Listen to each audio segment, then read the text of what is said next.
ప్రతి రాజకీయ పార్టీకి నాయకుడికి ఒక టర్నింగ్ పాయింట్ ఉంటుంది. అది ఎనలేని కీర్తి తెస్తుంది. ఏపీ డిప్యూటీ సీఎం పవన్ కళ్యాణ్కు సైతం అదే మాదిరిగా ఒక ఘటన టర్నింగ్ పాయింట్ అయింది. వైసీపీ హయాంలో చంద్రబాబు అరెస్టు జరిగిన తర్వాత స్కిల్ డెవలప్మెంట్ స్కామ్కు సంబంధించి చంద్రబాబును అరెస్ట్ చేసిన తర్వాత అనేక రకాల కేసులు నమోదు చేశారు. దాదాపు 52 రోజుల పాటు చంద్రబాబు రాజమండ్రి సెంట్రల్ జైల్లో రిమాండ్ ఖైదీగా ఉండిపోయారు. ఆ సమయంలో పవన్ చంద్రబాబును పరామర్శించి తెలుగుదేశం పార్టీతో పొత్తు ప్రకటన నేరుగా చేశారు. ఇది ఏపీ రాజకీయాల్లో ఒక టర్నింగ్ పాయింట్. వైసీపీ పతనానికి కారణమైంది. అయితే అంతకంటే ముందే చంద్రబాబు అరెస్టు జరిగిన మరుక్షణం పవన్ నేరుగా హైదరాబాద్ నుంచి విమానంలో విజయవాడ వచ్చేందుకు ప్రయత్నించారు. ఇబ్బందికర పరిస్థితులు ఎదుర్కోవడంతో రోడ్డు మార్గం గుండానే విజయవాడ బయలుదేరారు. ఆ సమయంలో రాష్ట్ర సరిహద్దుల్లో ఏపీ పోలీసులు అడ్డుకున్నారు. జనసేన కార్యకర్తలపై లాఠీ చార్జీ చేశారు. సరిగ్గా ఈ ఘటన 2023 సెప్టెంబర్ 9న జరిగింది. ఇదే పవన్ కళ్యాణ్లో కసిని పెంచింది. వైసీపీని కూకటి వేళ్లతో పెకిలిస్తానని పవన్ శపథం చేశారు. ఒక విధంగా చెప్పాలంటే కూటమికి సెప్టెంబర్ 9 ఒక టర్నింగ్ పాయింట్. కర్నూలు జిల్లా పర్యటనకు వెళ్లిన చంద్రబాబు ఏసీబీ అధికారులు అరెస్ట్ చేశారు. విజయవాడ తీసుకువచ్చారు. ఆ రోజు విమానంలో విజయవాడ వచ్చేందుకు పవన్ ప్రయత్నం చేశారు. కానీ అప్పటికే వైసీపీకి అనుకూలమైన ప్రభుత్వం తెలంగాణలోనే ఉంది.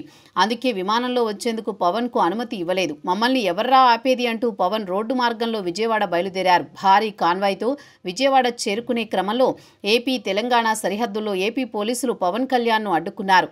ఈ క్రమంలో పవన్ కళ్యాణ్ రోడ్డుపై పడుకుని బైఠాయించారు. ఈ క్రమంలో జన సైనికులు తీవ్ర ఆందోళన చేశారు. అదే పోలీసులు లాఠీచార్జ్ చేశారు. పవన్ కళ్యాణ్ తిరిగి హైదరాబాద్ వెళ్లాల్సి వచ్చింది. అయితే ఈ ఘటనతో పవన్ తీవ్ర కలత చెందారు.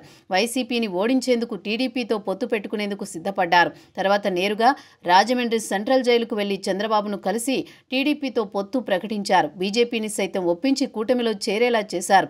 ఎన్నికల్లో 3 పార్టీలు కలిసి ప్రభంజనం సృష్టించాయి. ఆ ఘటన జరిగి 2 ఏళ్లవుతున్న క్రమంలో టర్నింగ్ పాయింట్ అంటూ సోషల్ మీడియాలో నాటి పవన్ కళ్యాణ్ ఆందోళన దృశ్యాలు సోషల్ మీడియాలో వైరల్ అవుతున్నాయి. 2023 సెప్టెంబర్ 9న జరిగిన ఘటనకు సంబంధించిన వీడియోలతో జన సైనికులు పోస్టులు పెడుతున్నారు. అయితే నాడు పవన్ కళ్యాణ్ విషయంలో వైసీపీ అనేక తప్పిదాలకు పాల్పడింది. ఆయన విశాఖ పర్యటనను అడ్డుకుంది. 3 రోజుల పాటు ఆయనను హోటల్కు పరిమితం చేసింది.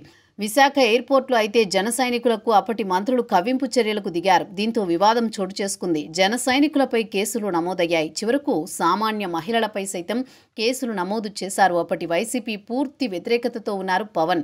ఈ క్రమంలో చంద్రబాబు అరెస్ట్ జరగడం, ఆయన పరామర్శకొస్తున్న పవన్ కళ్యాణ్ను అడ్డుకోవడం నిజంగా కూటమికి టర్నింగ్ పాయింట్. వైసీపీకి మూల్యం చెల్లించుకోవాల్సి వచ్చింది.